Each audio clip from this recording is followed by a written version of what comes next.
Welcome to Phoenix and Flame, pushing through and transforming even when you feel like a pile of ash. This podcast is not intended for use as psychotherapy. If you feel you are in crisis, please call 911 or contact your local crisis hotline. Welcome to Phoenix and Flame. I'm Dana, and this is my podcast on pushing through and transforming even when you feel like a pile of ash. Well, I have a wonderful guest with me today. Her name is Danielle Bernock, and I'm going to tell you a little bit about Danielle before we get to hear from her. She is a childhood trauma survivor, international award-winning author, speaker, podcast host, and trauma-informed self-love coach who helps men, women, and organizations emerge with a clear vision of their value, take ownership of their choices, and chart a path to their promise, becoming victorious souls. She's created courses and workshops to implement her 4-step proven process called SELF or self.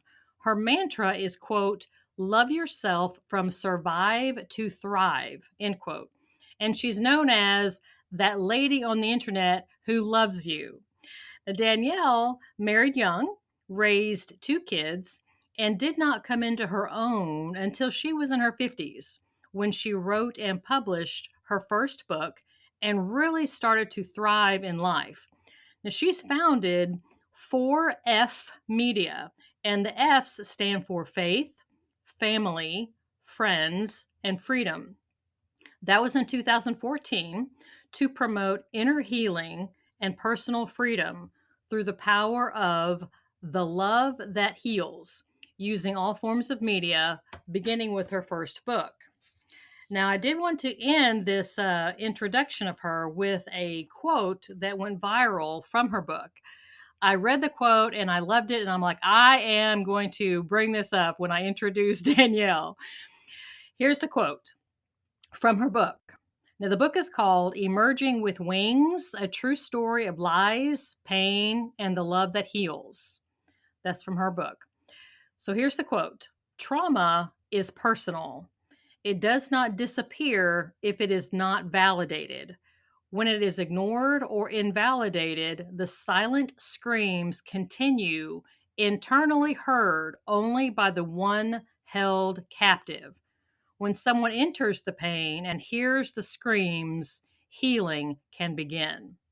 Danielle, welcome to Phoenix and Flame. I love the quote, as since I'm a psychotherapist, I know exactly what you're talking about in that quote. But let me just ask you and open it up. How would you like to kind of bring my audience in, my listeners, and sort of understand the twists and turns of how you got to be where you are right now? Oh, that's a really big story. That's why I have a whole book about it. The twists and turns. I want to just give a shout out actually to my counselor, because you did that quote, and I'm getting stuck on that and remembering that was an epiphany for me, that quote in the book. And the people I had help me edit that book, when they read that, they're like, wow, that's really good. I'm like, yeah, I thought so too, because it was an epiphany. It wasn't like, oh, I wrote that so good. It was an epiphany because people compare their traumas. Like, you must know that as a therapist. And I had diminished mine. I didn't even recognize some of mine as trauma. And I compared them to a tsunami or 9/11 or the Sandy Hook massacre and stuff like that. And I remember talking with my counselor about that. She says, you can't compare those. Mm-hmm. And she was just so wise. She was such a gift to me. I'd been through other counselors that were not. So I'm just very thankful for that counselor who really did help me. And I guess I want to give her a little credit for helping me to arrive at the truth of that quote. The trauma is personal. You cannot compare it with other things. You don't do yourself justice. You don't do anyone else justice. And I had such a huge pile of trauma that I'm now able to say that. I couldn't say that before. It was like, oh, maybe, I had a rough childhood. I had, diminishing it. And I hear people do Mm-hmm. that all the time. They say, I didn't have any trauma. And then I hear about their childhood. I'm like, well, do you have any of this, that, and the other thing, like various different side effects of how we acted out when we haven't dealt with it? Because Yeah. as you know, trauma is not, the incidents, it's what's left behind. It's the wound Mm. in there that cripples you so that you can't behave in a way that's healthy. And I had a lot of that because I had deaths. I had multiple deaths. I had bullying and humiliation and shaming and attacking my identity through my name. Because in 1988, I legally changed my first name. So that's a part of my story as well. It's a very long and winding road, trauma at school, at home, at church, in the neighborhood. It's like wherever it could happen, it happened. It was like every which way, but I just knew I was a mess, but I didn't learn the word trauma until I stumbled on a book in a bookstore and went, oh, that's a thing. Well, and you have a wonderful point, and I wanted to bring it up too for, listeners, if you happen to be someone who's gone through some trauma, it's not just the different traumas, but it's also the different personalities, because something that might really, really impact me, for example, might not impact somebody else so much. So it's kind of like if it was a trauma to you, it's a trauma to you. It's like it doesn't matter that so and so went through the same thing and they're doing supposedly just fine. And the comparison of traumas is just like you said earlier so well. It's just if you experienced it as trauma, then that's your trauma, and trying to be able to acknowledge that, because you can't really do anything about it until you've acknowledged what it is. Right. So that was an excellent point. Right. Yeah, you have to validate it. You have to see it for what it is. You have to call it what it is. Mm-hmm. It won't just go away. As you know, it Nope. goes underground. I use the example of like a beach ball. If you hold that under the water, it will just, once you let go, it comes flying up. But it's Mm-hmm. also because it's a wound, if you don't tend to it and you shove it down, it's like rubbing dirt in it. And every time you do that, it gets more and more and more infected. Yep. Yeah. And you have to have a safe place to be able to let that come up, and with safe people and a safe environment, so that you don't get re-traumatized. Exactly. That reminds me of something with the safe thing. You brought that up, and I'd mentioned to you about boundaries. And for you Yeah. to bring up that safe, a friend of mine she had a group in her home and she called it Safe Group. That's what she Mm. called it. I'm getting goosebumps just thinking about it. So I haven't talked about this in a long time and it's in my book, but it was a huge part of one of the big pieces of my healing. Is there were just a few of us, maybe 6 or 8 of us in this group, and we watched the video teaching on boundaries. But it was called Safe Group. Nothing was to leave there. And we were going to share with one another things that we could keep there and hold safe. I'd never had Mm. a place like that ever before. And it was the first place I ever dared to say out loud in front of another person Hmm. that I felt like I did not have the right to exist, that I hated myself that badly, that I didn't believe that I had the right to even exist. And come to find out, there was someone else in that group that felt the exact same way. Oh And wow. it was so validating for both of us in the beginning of us, other people coming around us and encouraging us, validating those feelings, but pulling us out of them because it's a lie. Yeah. God gave us breath. We have the right to exist. So he gave us breath on purpose. Well, it's just like you're pointing out, the environment has to be safe for Mm-hmm. you to feel comfortable bringing that out. And that's one of the things I think that we're all doing with our podcast, in a sense, is we're trying to reach out to people to create a situation where they can feel, you know what, it's okay that I feel the way that I feel. It's okay what I went through. I can talk about it, because you know what, I heard so and so on the Phoenix and Flame podcast. I heard Danielle talk about it on Phoenix and Flame. You know what, if she went through it, if she talked about it, then maybe I can. Maybe it's okay. I went through that. Maybe I actually was traumatized. Maybe I can talk about it like Danielle did and find a safe person. I think that's a lot of why we're doing what we're doing in podcasting. Yeah. Yeah, definitely. So for you, because you had mentioned your kind of it all started with the childhood trauma. You said a childhood trauma survivor, and I love the way you worded that because you are, and really there's a theme that you have throughout what you're putting together for the community out there is to move through it and to from survive to thrive, and that Right. really fits very much the phoenix and flame, pushing through and transforming even when you feel like a pile of ash. So it Yeah. really kind of aligns with what phoenix and flame is all about. So can you help us understand what your life was like, what the situation was like when you felt like a pile of ash? Well, part of it was I didn't feel like I had the right to exist. I had no sense of value. My identity was crushed. I had no value, so my identity was valueless. I was worthless. I didn't feel loved.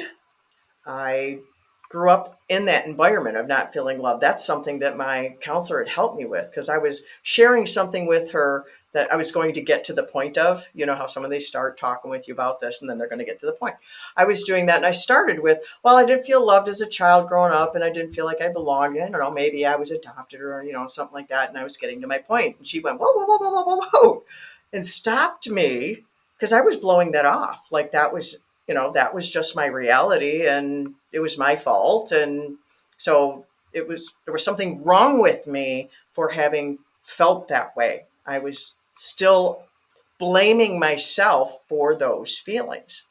And she Okay. said, no, something went terribly wrong and proceeded to talk to me about how children are supposed to grow up feeling. And I was just astounded. Later, I read a book a couple of years ago. I read a book by Dr. Janice Webb. I don't know if you're familiar with her. She has a book called Running on Empty. I tease that I should get paid marketing for her because I bring up her book all the time. And she is an expert in the area of childhood emotional neglect. And she unveils what it looks like and how it can take place in 12 different variations of the way a parent can not give a child what they need. And the one main one is well meaning parents who were emotionally neglected themselves. So basically, they don't have to give what you need. So it's not like they're trying to hurt you. They just, if you want an apple and I don't have an apple, I can't give you an apple Mm-hmm. kind of thing. And it's something I deal with a lot and I share a lot because people aren't aware of that. Plus, it is something that's missing. Like if you were raped or you were beaten, that's something that happened to you and it's a memory that you will have. But if Mm-hmm. you didn't get something, there's something missing. You don't remember something you didn't get. Mm-hmm. It's like a vacuum, it's something that's not there. And I wrote to my counselor after I learned this term and asked her if she'd heard of this term, and she'd not even heard of that term. And I share with my clients and with my audiences and that you don't always have to know the terms to heal anyways. It's always helpful to learn the terms, but I Mm-hmm. healed of that before I even learned the term. But now I want to unveil that to people because what it is a child has emotional needs. And to be emotionally neglected means that you didn't get what you needed. And every child has a different type of need. Some kids are more resilient, some kids are more sensitive, some are more stubborn, some are, you say, don't do that, and they fall on the floor crying. I mean, it's the emotional needs vary. And it's not, that all parents are bad because there is no perfect parent. Dr. Janice Webb is very careful to say that.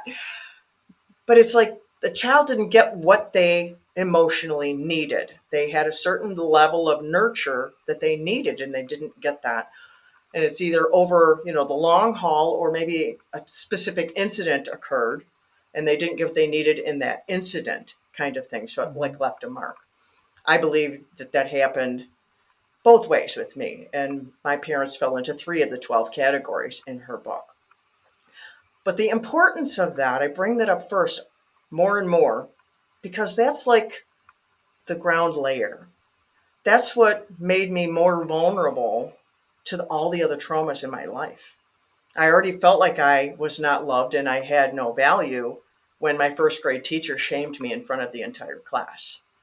I already felt like I had no value when I was humiliated in front of the entire school when I was in sixth grade.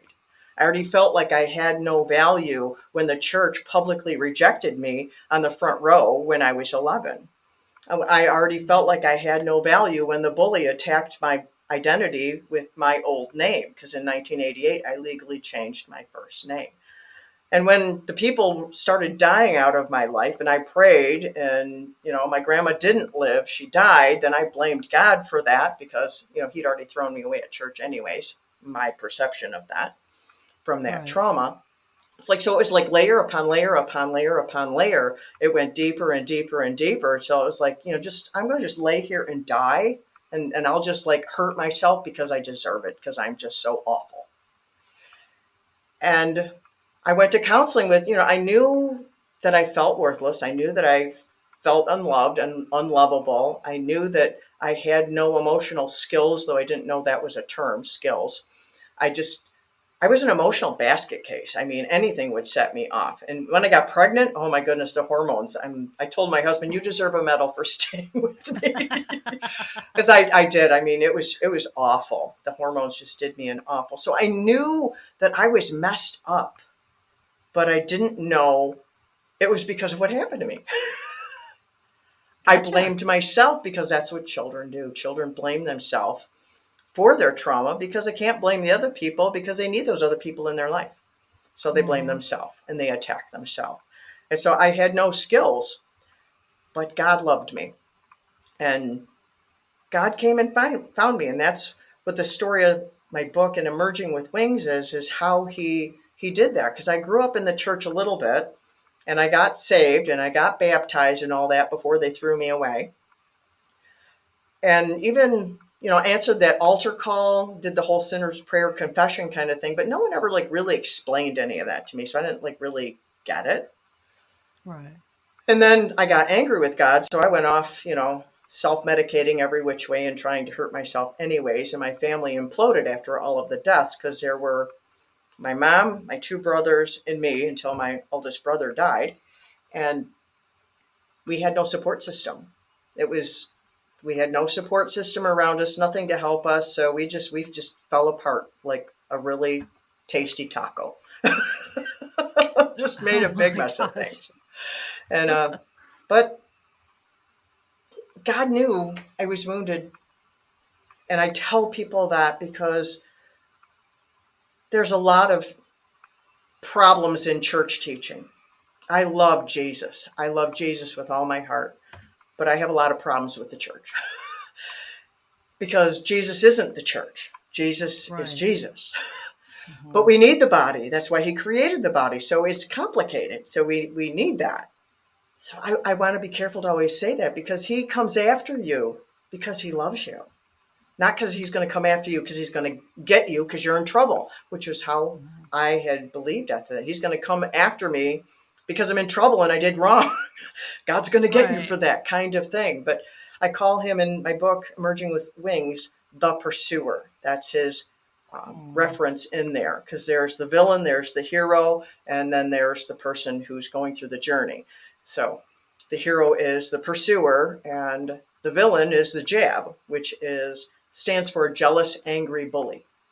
And it is I like that. It's the devil, it's the demons, and then it's my own negative mind attacking. So throughout the story, because it's written like a love story, you see the jabs wherever it attacks the person going through the journey and how it just trips them up all over the place and how the pursuer keeps coming and pulls them out. He came and he found me.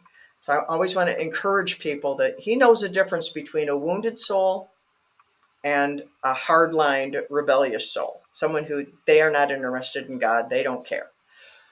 And God knows when you say that, but you don't really mean that.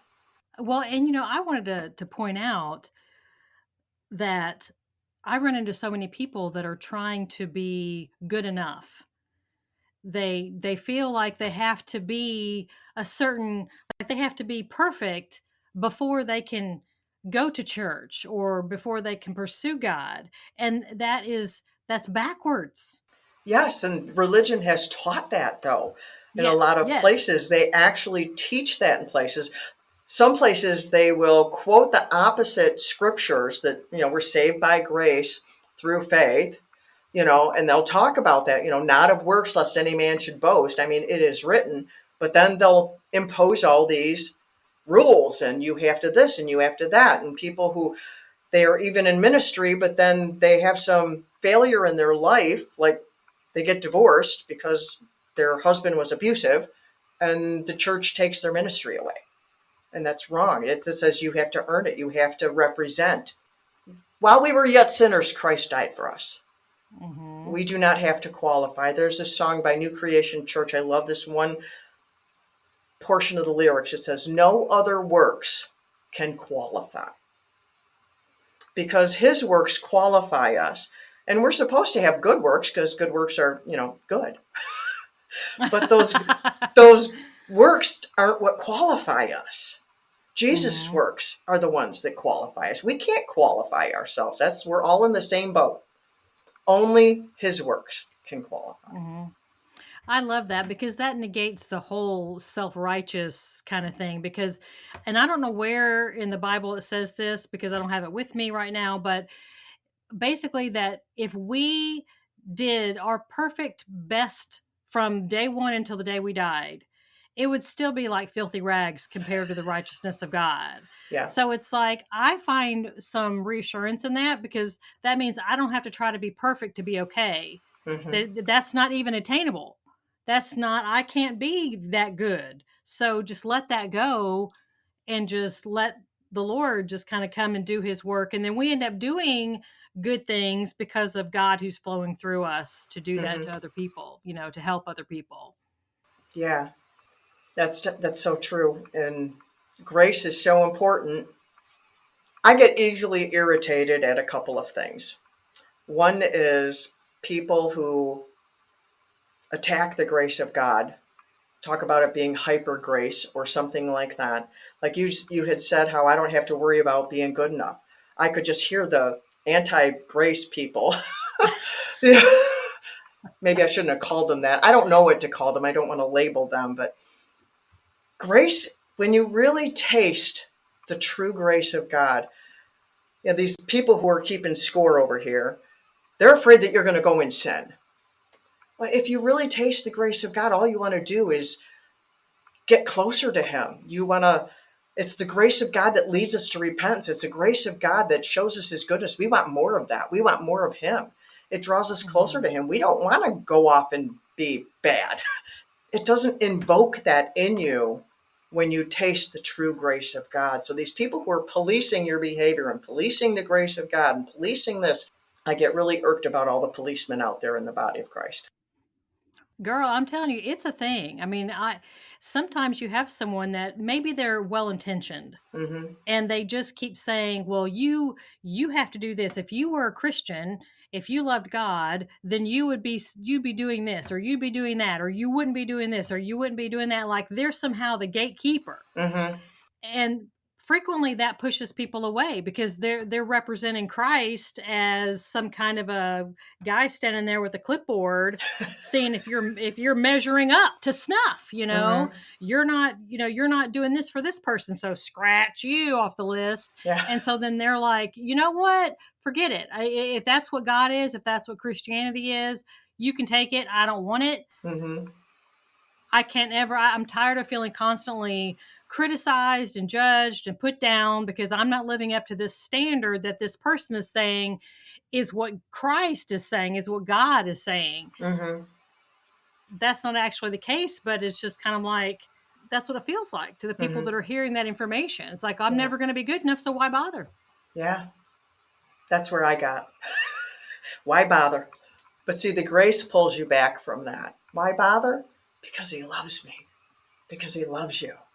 That's why bother.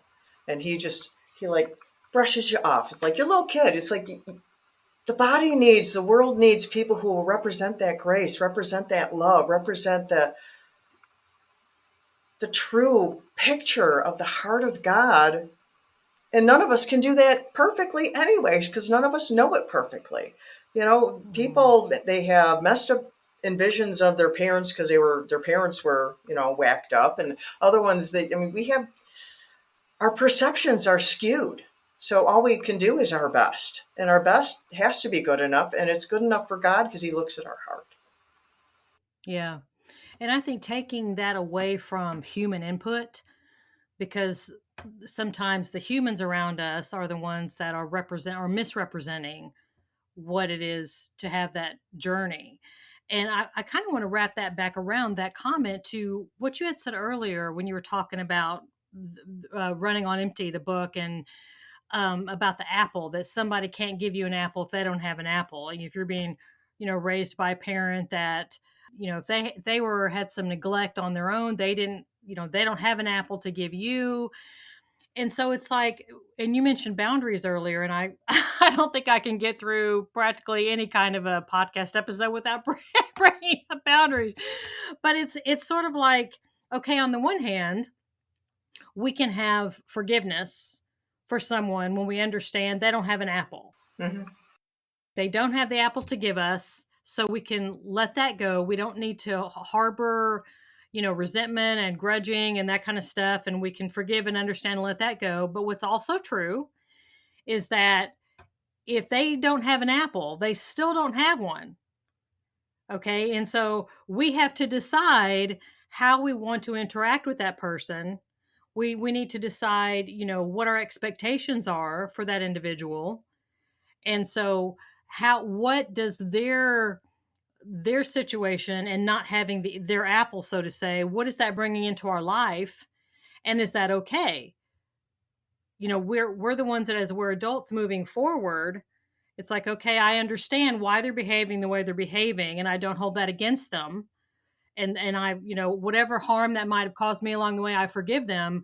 But moving forward, what do I want to allow?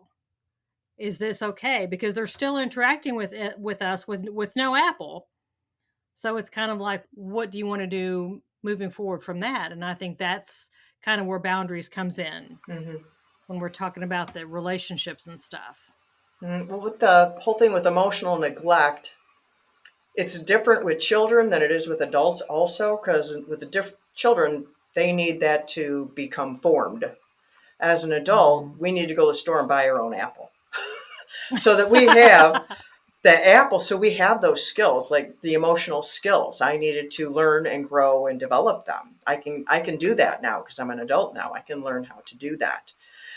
And it's different than abuse. The emotional neglect and abuse are different.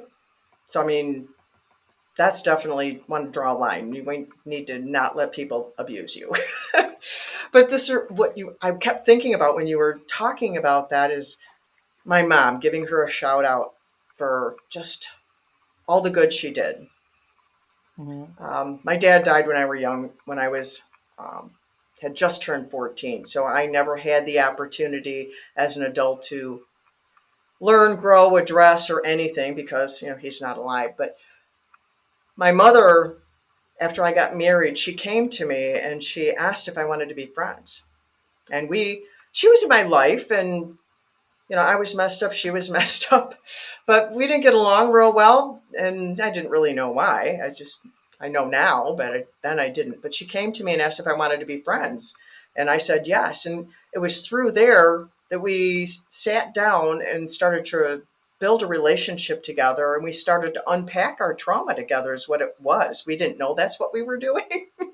Mm-hmm. But talking about, when my grandmother had died and her mother had died, and when my dad had died and her husband had died, and understanding those relationships were different. What I had lost and what she had lost were two different things, and how I dealt with it and how she dealt with it. Why did you do this? And why did you do, well, I felt this when you did this, and I felt this when you did this. And so we worked through that, and my mother dealt with some of her trauma because I didn't deal with all of mine until after she had already passed. So I couldn't help her then. I wish I could have gone back, but she had dealt with some, but she didn't even know how to deal with trauma. We didn't have anyone in our life to tell us we had that and how to deal with that. It was after my mother passed that hospice was in my life. And it was through hospice and their grief recovery program that I learned about emotional intelligence and dealing with emotions and dealing with trauma and how to process grief. I'm like, this is all miraculous information. I could have used this years ago, kind of thing. And I unpacked a lot after that, and I wish she could have, but we didn't have the I didn't have the apple to give her either. Neither one of us had an apple, but we did something together.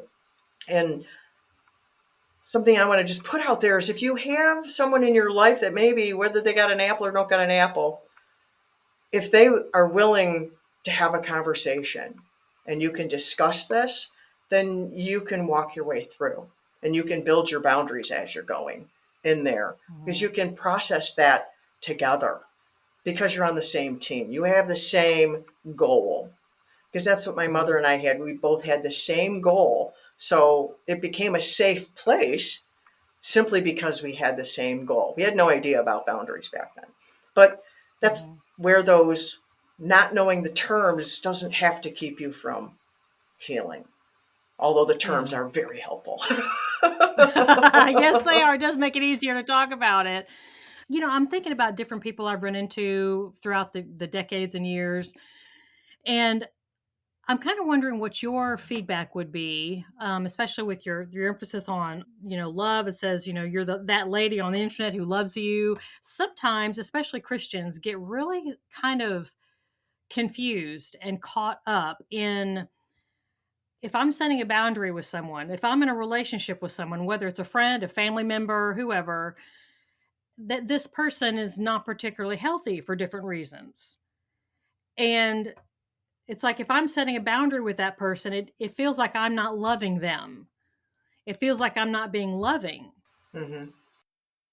What would you say to someone like that who has a person like you mentioned, you and your mom, that you kind of were able to come together and you seem to have somewhat similar goals and wanting to be friends and be honest and be open and kind of move forward with that, even though you didn't really have professional help and didn't have the words at the time?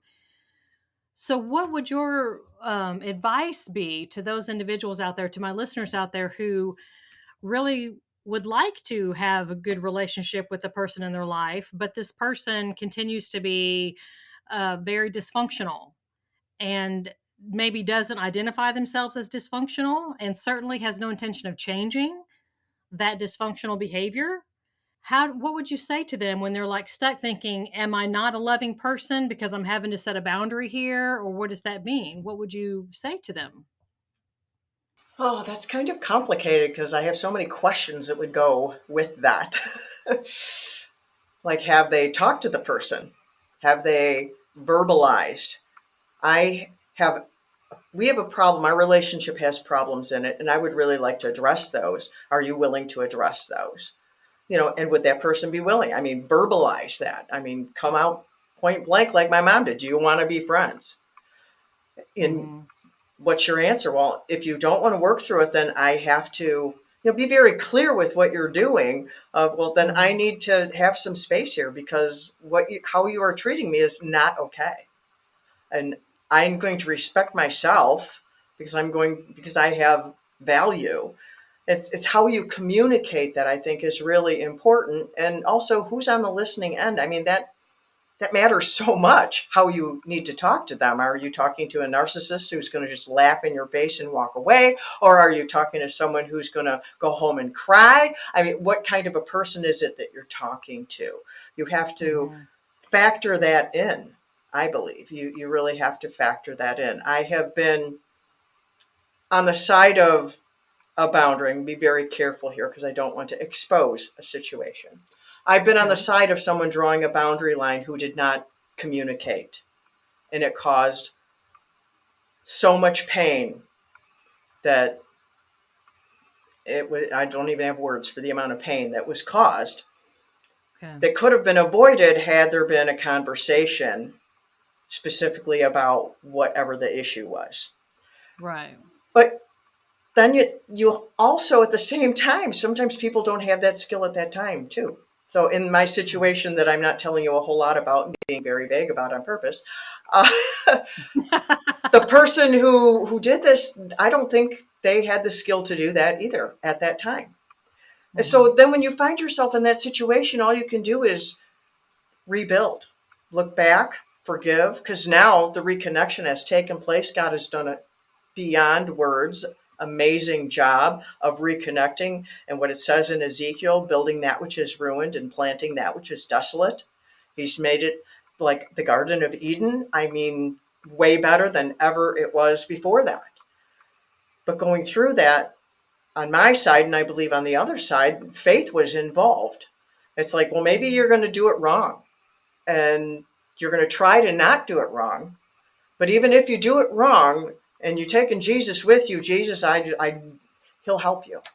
And then you can go through, and it'll be horribly painful, and you can come out the other side, and then he'll fix it. So don't let go of hope. All right. That's awesome. So, Danielle, I want to make sure that I'm able to get my listeners to have more of you, because they're going to listen to what you've said today, and they're like, oh my gosh, I hear myself in what she's saying. I hear my past in what she's saying. I feel so connected to her. So what I have here is that you want the listeners, they can go to your website, which is Danielle Bernock, spelled Bernock. And by the way, listeners, I'll have this in my show notes, so don't worry about that. DanielleBernock.com. Mm-hmm. Is that where you would like them to go? Yes, you can access everything there, all the socials I'm on, all my courses, my books, my podcast, my other website that I'm starting, and even a place where someone can book a call with me. And they don't want to commit to coaching, but they just want a one-off call. I have a way of doing that, but you can access all of that at my website now. That's awesome. And I will put, and I've got the book, Danielle Bernock, Emerging with Wings, A True Story of Lies, Pain, and the Love That Heals. And you've got some other books as well. And all that's accessed through DanielleBernock.com. Thank you so much. I just appreciate your willingness to be open and transparent and share kind of some of your pain and some lessons that you've learned, because I know that there's listeners out there that are on their journey and they're facing those things that you have faced, and they have those questions and they have confusion about whether it's their faith or whether it's a relationship or whether it's how they view themselves, or have I been abused? Have I been traumatized?